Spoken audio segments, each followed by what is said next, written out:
Hello everyone, कैसे हो? Welcome back to our channel college counselling health. बहुत सारे बच्चे जेई मेन सेशन 2 का फॉर्म भर रहे हैं और उनको फॉर्म फिलअप करने में दिक्कत हो रही है, कहीं कैटेगरी इशू आ रही है। ठीक है, सब कुछ बताऊंगा। बहुत ज़्यादा अर्जेंट अपडेट है। चैनल को सब्सक्राइब कर लो, वीडियो को लाइक कर लो, वीडियो को शेयर कर लो, क्योंकि आपका एक सब्सक्राइब हमारे लिए बहुत ज़्यादा मोटिवेशन का काम करता है। तो देखो, आज इस वीडियो में मैं डिस्कस करने वाला हूँ जी मेन 2026 के सेशन 2 के बारे में। ठीक है, अब जो बच्चे सेशन 1 दे चुके थे उनका रिजल्ट भी आ गया है, उनका सब कुछ, उनकी परसेंटाइज सामने आ चुकी है।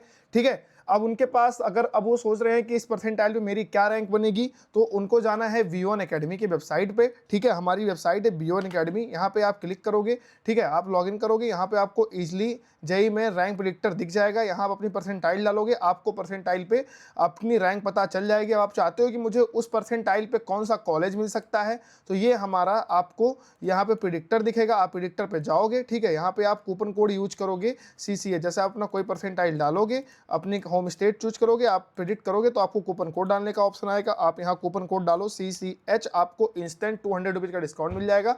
आप इसको परचेज कर सकते हो। ठीक है, तो आप देख सकते हो कि आपको इसके भी यहाँ पे कौन से कॉलेजेस मिल सकते हैं। तो अब मैं आगे बात करता हूँ। तो देखो, सबसे पहले जो सबसे बड़ी बात है भाई, कि आप लोग को क्या करना है कि आप जो लोग अब फॉर्म फिलअप कर चुके हैं, बट उनके में प्रॉब्लम ये है कि वो जो फॉर्म फिलअप किए तो उसमें अभी क्या आ रहा है कि पेमेंट इनकम्प्लीट आ रहा है। वो पेमेंट कर चुके हैं हालांकि, बट पेमेंट अभी उनका आ रहा है इनकम्प्लीट, क्योंकि कुछ ग्लिच चल गया जिसकी वजह से वो नहीं हुआ। तो अभी वो बच्चे वेट कर रहे हैं कि मे बी हमारा पेमेंट फिर से अपने आप कंप्लीट हो जाए। बट अगर नहीं हुआ तो आप, अगर मान लो अगर पेमेंट कंप्लीट नहीं हुआ 25 तारीख तक, आपकी डेडलाइन 25 फरवरी है, तो आपको अभी फिर से पेमेंट कर देना चाहिए मेरे हिसाब से। ठीक है, आप जब पेमेंट कर दोगे तो आप सेफ साइड में आ जाओगे। इन केस अगर मान लो आपका पेमेंट वो रिफंड नहीं हुआ और आप पेमेंट नहीं किए, तो आपका एडमिट कार्ड नहीं आएगा, आपका फॉर्म सबमिट नहीं होगा।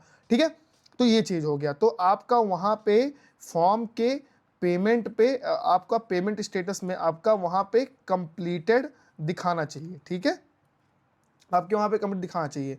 अब मैं बात करता हूँ आपके लिए एक फ़ायदे की बात। ठीक है, LPU नेस्ट के फॉर्म अभी भी ऑन गोइंग है। ठीक है, आपको क्या करना है, जो बच्चे जेई के एस्पिरेंट हैं, ठीक है, जो जेई का एग्जाम दे रहे हैं, उनके लिए ये बेस्ट अपॉर्चुनिटी होने वाली है। उनको उनको उनकी क्या फ़ायदा होने वाला, मैं उसके बारे में बात करूँगा। तो फिलहाल देखो, आपका LPU नेस्ट का फॉर्म तो ऑन गोइंग है, राइट। अब यहाँ पे अगर मान लो आप IIT NIT कॉलेज में अगर आप जाते हो, ठीक है, तो आपको 1 लाख रुपए का LPU आपको चेक देगा। ठीक है, आपको, अगर आप देखो सर, कितने कितने अच्छे फायदे हैं यहाँ पे, कि आप अगर यहाँ पे अप्लाई करते हो, एक मिनिमम एग्जाम होता है इनका। ठीक है, अगर आप एग्जाम क्वालिफाई करते हो तो LPU आपको, अगर आपका एडमिशन LPU में नहीं होता है, आपका एडमिशन IIT NIT में होता है, तो आपको 1 लाख रुपए का चेक मिलेगा। ठीक है, और आपका जो एग्जाम है वो ऑनलाइन मोड ऑफलाइन मोड दोनों में होता है। ठीक है, आप जिसमें कंफर्टेबल हो आप उसमें एग्जाम दे सकते हो। और अगर मान लो आपका एडमिशन ऑन कैंपस LPU में होता है, तो 100% स्कॉलरशिप आपको LPU प्रोवाइड करता है। बट आज के टाइम पे इसको देखो, अप्लाई कैसे करना है। इसको अप्लाई करने के लिए बहुत सारे फ्रॉड लिंक्स चल रहे हैं, तो लिंक हम आपको डिस्क्रिप्शन बॉक्स में दे देंगे। आपको वहां से अप्लाई करना है और आपको कूपन कोड यूज करना है LPUIYD613। आप ये कूपन कोड यूज करोगे तो आपको कुछ मिनिमम सा डिस्काउंट मिल जाएगा। ठीक है, ये आप कूपन कोड यूज करोगे तो आपको इजीली आप फॉर्म फिलअप कर लेना। ठीक है, अगर इसके रिगार्डिंग कोई भी डाउट हो तो आप मुझे कमेंट सेक्शन जरूर बताना। आइए अब हम आगे बात करते हैं। ठीक है, अब मान लो बहुत सारे बच्चों के में ये है कि भैया मैंने सेशन 1 का फॉर्म भरा था, मेरा जो रिजल्ट है वो आ गया है। ठीक है, तो अब मुझे क्या करना चाहिए। अगर आपको सेशन 2 का फॉर्म फिलअप करना है तो उसी सेम एप्लीकेशन नंबर पासवर्ड से आपको लॉगिन करना होगा। उसके बाद कुछ वहाँ पे आपको स्टेप्स दिखेंगे, वो आपको कंप्लीट करना होगा। ठीक है, आप वो स्टेप कंप्लीट कर लोगे। ठीक है, फिर आपको सीधी सी बात है, फिर आपको करना होगा पेमेंट। और वो स्टेप आपके जो होने वाले हैं, जैसे आप अगर अपने पेपर मोड में चेंज करना हो तो आपका पेपर का लैंग्वेज क्या हो सकता है, आपका सेंटर क्या हो सकता है, अगर आप ये सब चेंज करना चाहते हो तो हाँ, आप ये चीज़ कर लो, अदरवाइज आप इसको कंप्लीट कर सकते हो। ठीक है, अब उसी ध्यान रहे आपको वहाँ पे ये चीज़ एकदम ध्यान रहे कि आपको उसी सेम से फिल करना है जो आपका सेशन 1 में था। अगर आप डिफरेंट किए, ठीक है, तो आपका यूएफएम कैटेगरी यानी अनफेयर मींस में काउंट किया जाएगा, और अनफेयर मींस में गया तो आपका सेशन 2 का एडमिट कार्ड नहीं आएगा, ठीक है, क्योंकि वो यूएफएम कैटेगरी में काउंट हो जाती है, ठीक है। तो ध्यान रहे आपको सेम करना है। अब बात आती है कैटेगरी को लेके, जिसको लेके बहुत सारे बच्चे अभी फॉर्म भर नहीं रहे हैं, और फॉर्म की जो डेडलाइन है वो एकदम पास आ गई है, ठीक है। तो उसके रिगार्डिंग आपको क्या करना है कि आप जैसे माना कि आपकी जो कैटेगरी थी वो आप सेशन 1 में आपकी कैटेगरी नहीं बन पाई थी, तो आपको क्या करना होगा, आपकी फ़िलहाल जो कैटेगरी है, जैसे आपका AWS है, ठीक है, OBC है, आपका SC है, ठीक है, आपका ST है, तो आपकी जो कैटेगरी है आप उसी से फॉर्म फिलअप कर दो, ठीक है। फिर आपका आएगा करेक्शन विंडो, ठीक है। जैसे ही करेक्शन विंडो आएगा हम सबसे पहले आपको अपडेट कर देंगे, ठीक है, आपको अपडेट कर देंगे, और आप करेक्शन विंडो में जाके अपनी कैटेगरी ईजिली आप चेंज कर सकते हो, राइट। तो आपका ये कैटेगरी का फंडा क्लियर हो गया, ठीक है। उसके बाद अब मान लो कि आप सेशन 2 में आप सेशन 1 एग्जाम नहीं दिए थे, आप चाहते हो कि मैं सेशन 1 में फिर से अप्लाई करूं, ठीक है, तो आप वहां पे न्यू कैंडिडेट यानी एज अ फ्रेश कैंडिडेट आप अप्लाई कर सकते हो, ठीक है। फॉर्म कैसे फिलअप करना है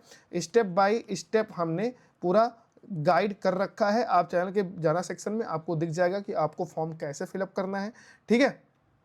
और आप चाहते हो कि हाँ भैया मेरा सेशन 1 में 99.98, ठीक है, 99.99 मेरी परसेंटाइल ईजिली बन गई थी, अब मैं सेशन 2 का एग्ज़ाम नहीं देना चाहता, तो अब मैं क्या करूँ। तो भाई कुछ नहीं करना, ठीक है, आप अपने एडवांस के तैयारी में अभी से लग जाओ, और आप इसको सेशन 2 को छोड़ दो, ठीक है, क्योंकि आपका जो परसेंटाइल है ना, अभी जो परसेंटाइल है उसी के बिहाफ पे आपका रैंक कैलकुलेट हो जाएगा अप्रैल में, ठीक है। जब आपका अप्रैल में फाइनल आपका स्कोर कार्ड आएगा ना, तो उसमें आपका जो रैंक होगा वो आपकी फाइनली मिल जाएगी, ठीक है। आपकी जो अगर आप जनरल हैं तो आपकी CRL रैंक, अगर आपकी कोई कैटेगरी है तो CRL, ठीक है, प्लस आपकी कैटेगरी जो भी है उसकी आपकी रैंक आपको इजीली मिल जाएगी, ठीक है। तो ये फंडामेंटल रहने वाले हैं, ओके। ध्यान रहे, देखो भाई सबसे बड़ी चीज़ आपको, आपका लास्ट जो है मैं बता रहा, आपको फ़ी पेमेंट आपको ज़रूर करना है, ठीक है। आपका जो पैसा है वो पेमेंट करना है, और वहाँ पे स्टेप में आपको कंप्लीटेड ज़रूर दिखना चाहिए, क्योंकि अभी लास्ट सेशन में कभी और की बात क्यों करूँ, अभी जो फर्स्ट सेशन हुआ था ना उसमें ही ऐसे बच्चे आए जो बोले भैया मैंने पेमेंट तो कर दी थी बट मेरा वहाँ पे सक्सेस नहीं दिखा, और मैं वेट कर रहा था कि मेरा वहाँ पे सक्सेस हो जाएगा, और मेरा सक्सेस नहीं हुआ और मेरा एडमिट कार्ड नहीं आया, ठीक है। तो 800 1000 रुपये के लिए मत देखो, ठीक है। अगर आपका पेमेंट फेल्ड हुआ है तो आपको रीपेमेंट कर देना चाहिए, ठीक है। अगर रिफंड आना होगा वो पैसा पुराना वाला तो आ जाएगा, और नहीं आना वाला होगा तो नहीं आएगा, बट आपका जो है ना ये प्रॉब्लम आपकी मतलब रह जाएगी। अगर आप पेमेंट कर देते हो तो आपका एडमिट कार्ड आ जाएगा, ठीक है। अगर इसके रिगार्डिंग कोई और डाउट है आपको तो आप मुझे कमेंट सेक्शन में ज़रूर बताना, ठीक है, मैं वहाँ पे सबके डाउट लेता हूँ, ठीक है। अगर कुछ भी होगा तो बताना, और ऐसे वीडियोज़ के लिए चैनल को सब्सक्राइब कर लें, वीडियो को लाइक कर दें, वीडियो को शेयर कर दें। Wish you all the best.